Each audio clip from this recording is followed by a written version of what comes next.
Recently, I wrote an article that is titled "How Can We Say We Are Building for the Future?" Especially around health tech. How can we say we are building for the future if we have not solved the problem for now? And it's an idea around everybody now, the race to building AI, the race to building general artificial intelligence. Yeah. And even we now have local startups like local healthcare startups that are now talking about incorporating AI into their business. And I'm like, we've not even solved the basic healthcare challenges in Nigeria, and if people are talking about the future. And so the question is, what is the importance of solving local problems?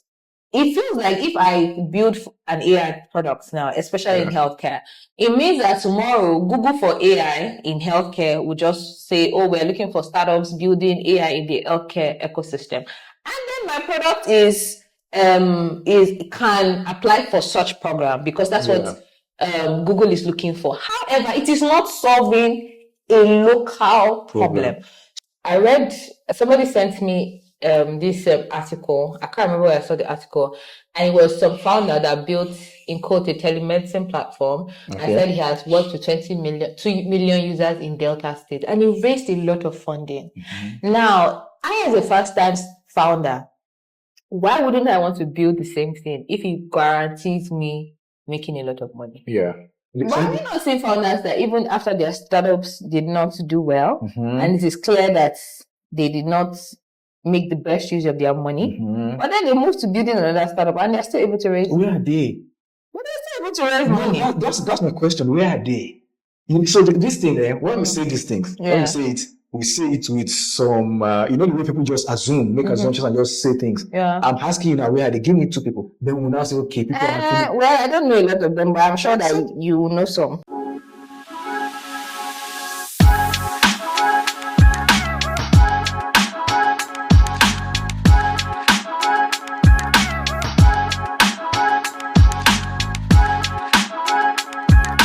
Hi guys, welcome to another episode of the Code and Chaos podcast. My name is Tito and I'm your host. On this episode of the show, I will be co-hosting with Tolu Adidayo. Hi T. Okay, now I was joking. Tolu is.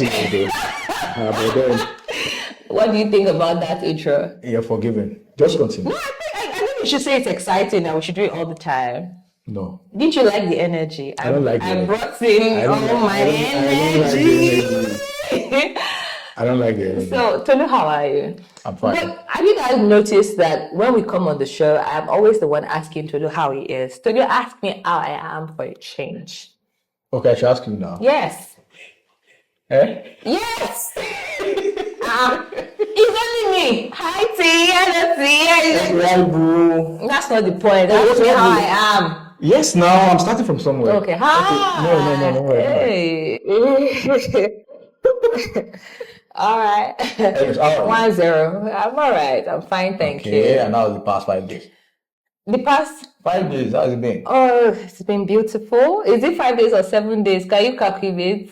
I know you've not been sleeping well, Pele. I know. Leave weekends now. Friday to Friday. Leave weekends. Just Mondays to Fridays. Okay, I'm fine, thank you. It's been great. It's been beautiful. Yeah, you're looking, like, are you coming from somewhere? You're going somewhere?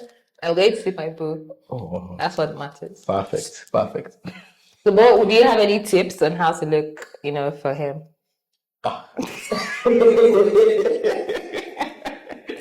Zero tips. You're welcome to. I'm 11%. You're welcome to the show. Anyway. So today's episode, I want us to talk about not building for YC and building for real people. In 2020, when I joined, the tech ecosystem. No, I think it was, I had joined since 2019, but like I said in earlier episodes, I didn't start building until I heard of the Paystack success, and that's when I was, and it just felt like everybody was building for YC. The goal at the time and the focus at the time was, we want to get into YC. Getting into YC was almost the validation you needed as a Nigerian startup, or maybe even as an African startup in the tech ecosystem. But what we have seen now, post-COVID, 5 years later, all of that is beginning to calm down, and we still have people building for investors.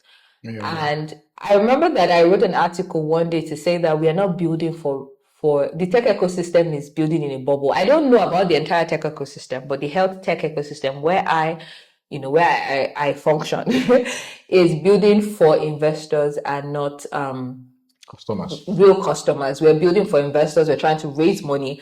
And then I get people talk about all their products, and I'm wondering, are you gonna find, customers? But it feels like, we are still living in the post-COVID era, 2020, when there was, or pre-COVID, when there was a lot of investment going into the tech ecosystem. So how do you, for founders, how are you sure that you're building for users and not just for clout or just focused on getting into YC?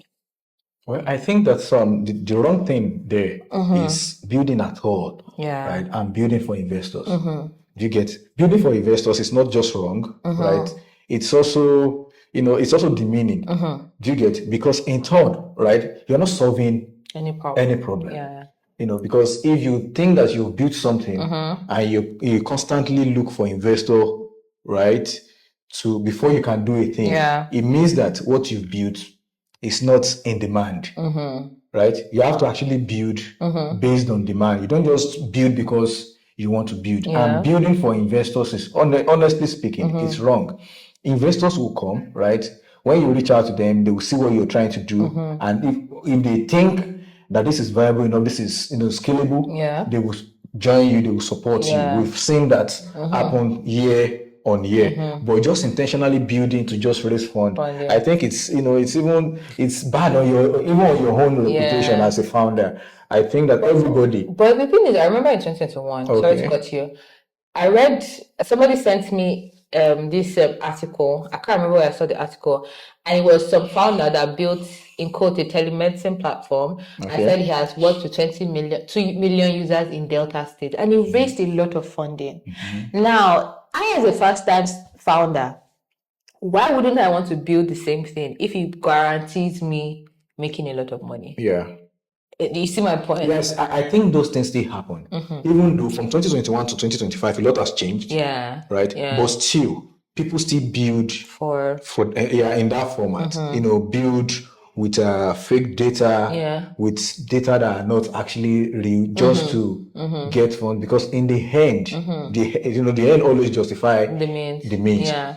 If you build for customers, the chances that you will succeed are higher than just building for investors. Yeah. Because at the end of the day, when everything comes to zero, it is your name that is in the mud, right? And it's going to be part of it. But is it really your name? Because there's so many founders that their startup have collapsed and they're still doing fine. Not even collapsed, that we know outrightly that they stole the money. Really, how are they doing fine? So the thing is, the things you see, or the things we see on the social media, on internet, doesn't really, directly represent what it is that the reality they are going through.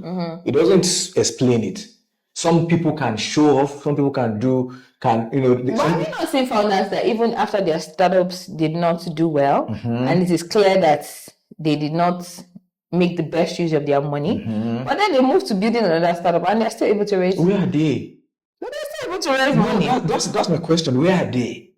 So this thing, when we say these things, when we say it with some, the way people just make assumptions and just say things. Yeah. I'm asking you now, where are they? Give me 2 people that that squandered investors' fund, right? For example, what's the name of this other guy that sold that now later fintech, that he was always doing customer support himself on Twitter? Do you remember the guy? Payday. Okay. Where is it today? I don't know. Remember that he sold to Beat Mama. Okay. And so the point is, let us not mix it, right? Initially, he didn't build a fintech company before, right? It was helping. I don't like that we are actually making a topic out of this. Yeah. It was helping developers get jobs. Yeah, that was his first. See, yes, that was his first startup. Yes, no. Then he built another one. Yes. And then I remember that when the whole Payday thing casted. There were developers that now came out to say, oh, he scammed us and everything. Yes, now. And then when they saw payday, they were like, but he got investors. No, but those guys are, the thing is, those are not investors. The developers are not investors. So the thing is, if he has helped 10 people and he has not helped 10 people, the 10 people he didn't help will definitely come out and talk against him. But what I'm saying is, have you seen two founders, right, that you've seen this person raised funds and mismanaged it, spent it on bodies, spent it on, there are many illegal. No. So the point is, tell me, do you get it? Tell me. So because sometimes, some people are spending some kind of money that you don't know how they got it. Right, we know some people, right? You know them in the industry. Right? First one babies, Nepo babies. They spend some money. We don't know where they're getting it from. But we can't really ascertain to say it is investors' money that they are squandering. Yeah. They might, they might be doing what they're not supposed to do with the money. Maybe, for instance, a startup is sponsoring events. Yeah. A startup is buying laptop for every. A startup is doing a startup company of 6 months is doing a company retreat. Those things are not necessary. Company retreat is not necessary. No, it's not necessary. I have a question. Yesterday, did you do company retreats? Okay. Yeah, so you're doing company retreats. You're doing all those things. If you spend money doing those, even though they are like you're building for failure, right? Yeah. It's still not. It's different, totally different from you getting investors fund and going to buy a house in Lekki, going to buy a house in Ekpe or buying a house in Miami or something. It's different, right? Yeah. So I just want you, if you are able to give me two, then we'll now say, okay, people are. Well, I don't know a lot of them, but I'm sure that you will know some. Or you don't. But I'm not saying it. I'm not saying anything. Yeah. Okay. So now my next question. Recently, I wrote an article that is titled, how can we say we are building for the future? Especially around health tech. How can we say we are building for the future if we have not solved the problem for now? And it's an idea around everybody now, the race to building AI, the race to building general artificial intelligence. Yeah. And even we now have local startups, like local healthcare startups that are now talking about, incorporating AI into their business. And I'm like, we've not even solved the basic healthcare challenges in Nigeria. And you people are talking about the future, And so the question is, what is the importance of solving local problems? So that question means, it feels like if I build an AI product now, especially in healthcare, it means that tomorrow Google for AI in healthcare will just say, we're looking for startups building AI in the healthcare ecosystem. And then my product can apply for such program because that's what Google is looking for. However, it is not solving a local problem. So how can you, because again, the global market and Nigeria market are very different. There's, no matter how, I think you said it in some episode that Nigeria is still, many years behind. Whether we like it or not, that's the reality of the market. But how do you want to compete globally if you want to build for the local market? Then that way you're not able to build Silicon Valley standard. Silicon Valley standard. So the thing is, like, building, all of this now you still say, you mentioned, it still is posed down to you trying to build for investment. That's one. So a lot, I think remember that you say that we need investment. Yes, we need investment. But I'm saying that in your space, right, in this health tech, a lot of people are building for investment, building for grants. Yeah. Because I think that it attracts a lot of grants and all of these things. They are building for that. So when you talk about building for present, right? What can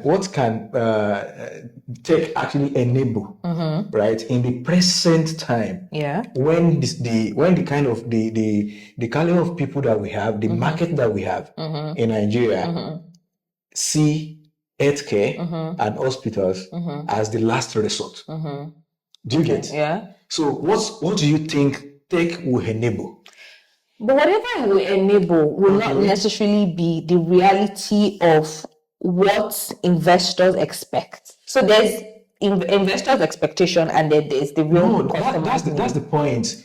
we miss this investors' expectation. Investors are interested in numbers. Either there is a way they want you to do it or the way you're doing it.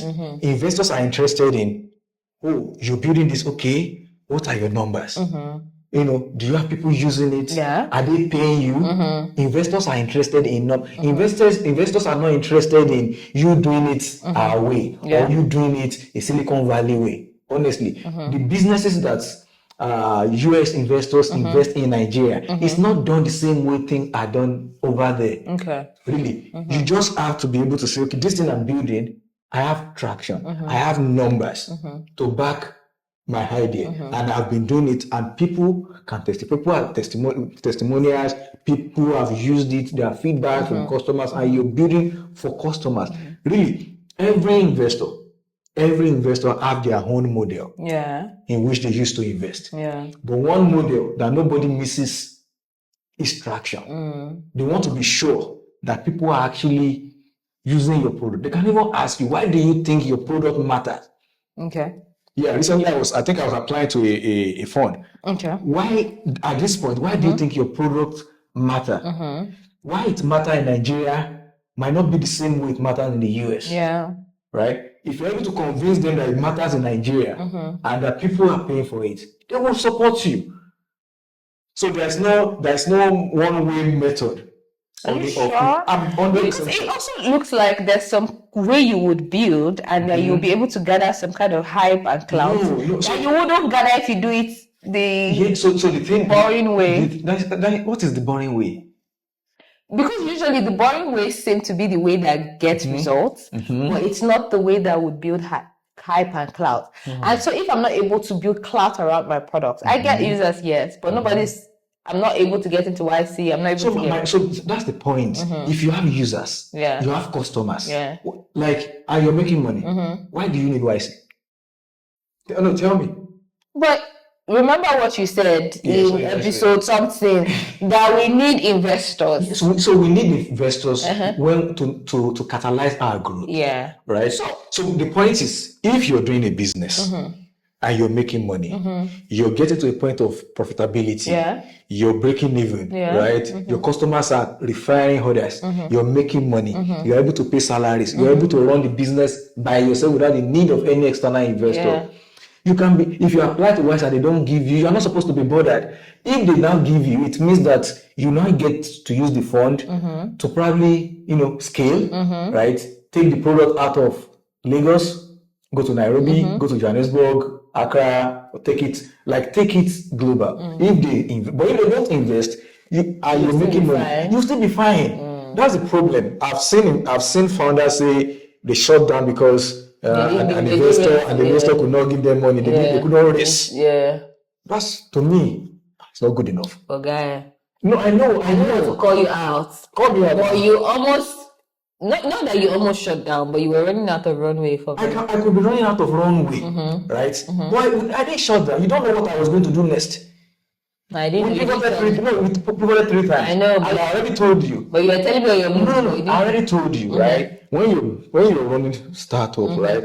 The most important thing is to not die. Yeah. Do whatever you do to not die. Don't die, because one thing could be the game changer. Yeah. One person seeing the platform one day can just change the entire. Yeah. One transaction can change our lives at the time that I was talking to you. Yeah. One transaction. So don't die. Just keep on.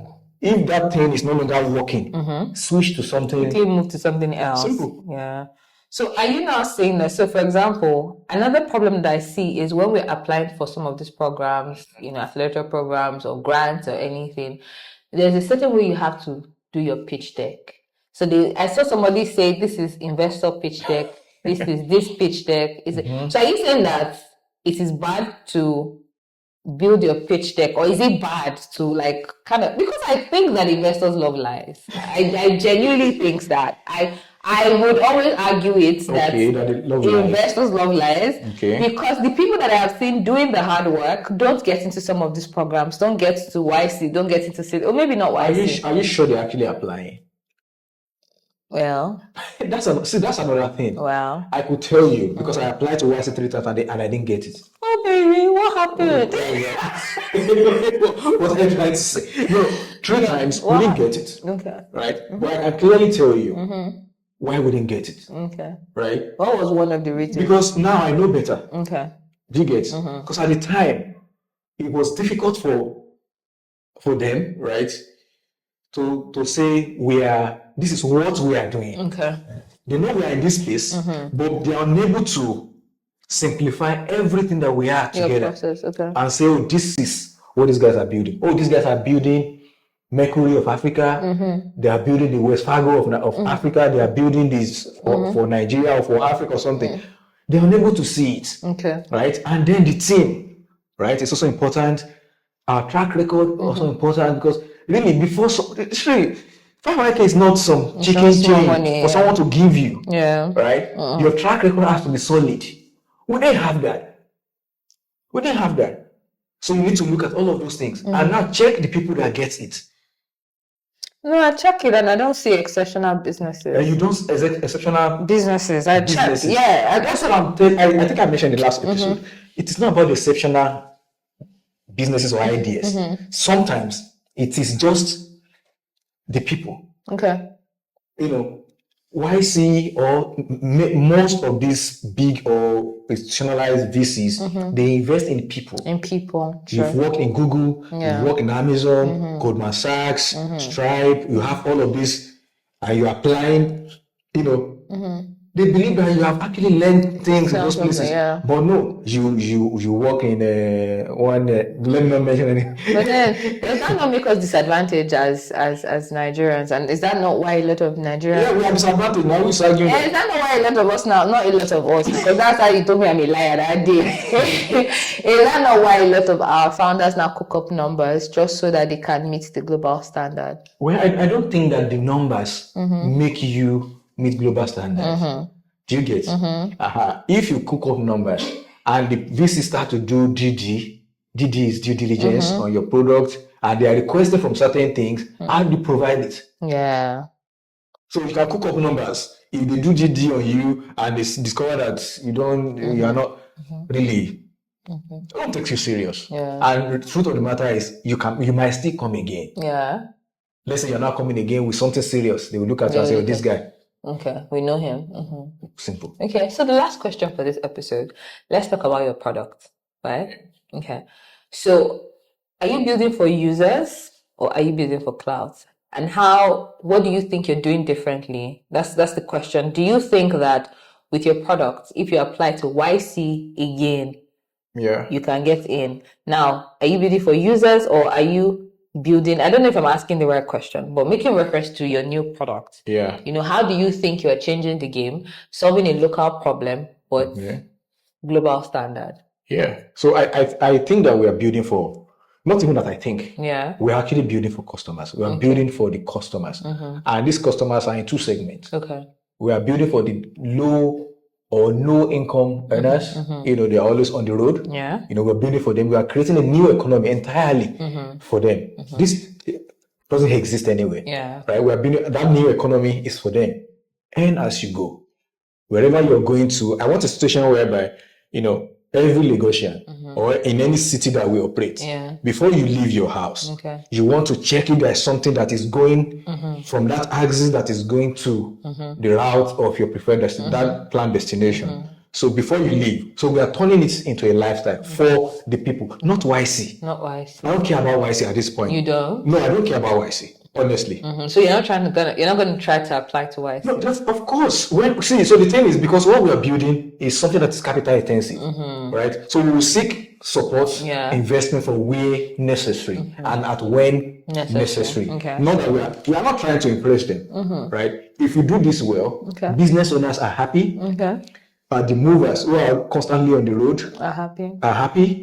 The receivers who are buyers are also happy. So we are solving problems for 3 group of people. Okay.